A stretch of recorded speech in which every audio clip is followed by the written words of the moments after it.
Aujourd'hui, on connaît, il y a plusieurs églises qui, en fait, plusieurs fidèles qui ont quitté leur église parce À cause de ça. oui, parce que le pasteur, par exemple, il est allé il a débordé, en fait. Exactement. Il est allé dans l'extravagance, dans quelque chose de pas aisant, en fait. Exactement. Et il y a aussi, on va encore sortir du contexte.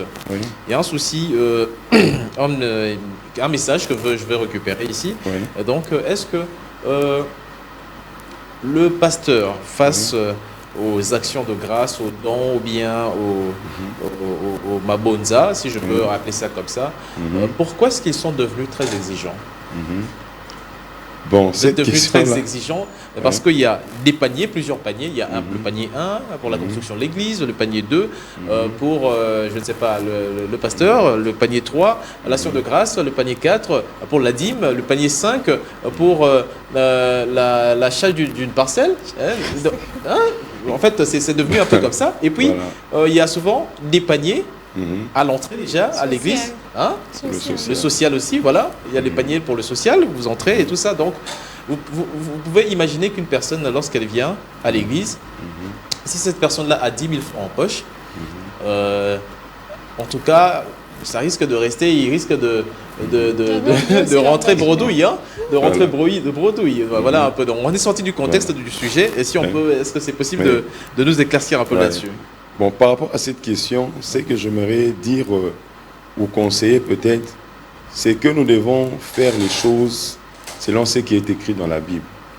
La Bible dit que chacun donne selon qu'il a résolu dans son cœur. Si on va parler par exemple de la dîme, il s'agit du 1/10. Vous avez touché, vous avez reçu votre salaire ou vos revenus, vous enlevez 1/10 et vous allez donner. Là, c'est biblique. Oui.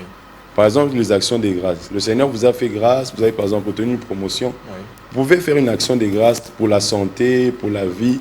Ce sont des choses qui sont naturelles, qui sont normales.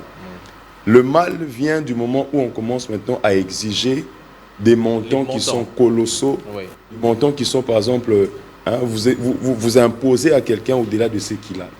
J'ai entendu l'histoire d'une personne qui a remis l'argent de son loyer parce que le pasteur lui a dit il faut s'aimer le montant. Il y a des cas détachés, des cas isolés où Dieu lui-même a parlé à des gens. On a vu ça et ça se fait. Ça se fait. Mais que ça ne soit pas une monnaie courante où vous voulez amasser de l'argent ou bien...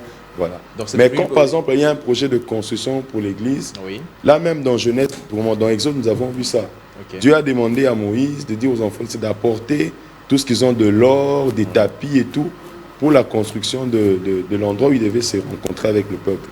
La Bible dit Dieu avait béni le peuple à cause de cela. D'ailleurs, ils avaient donné au-delà de ce qui avait été demandé.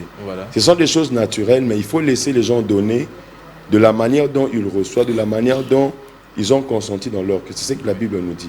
Mais quand on commence à multiplier des offrandes, on multiplie des paniers pour nourrir peut-être le ventre du pasteur, là, ça devient une très mauvaise chose. Maintenant, donc, restons dans les Écritures.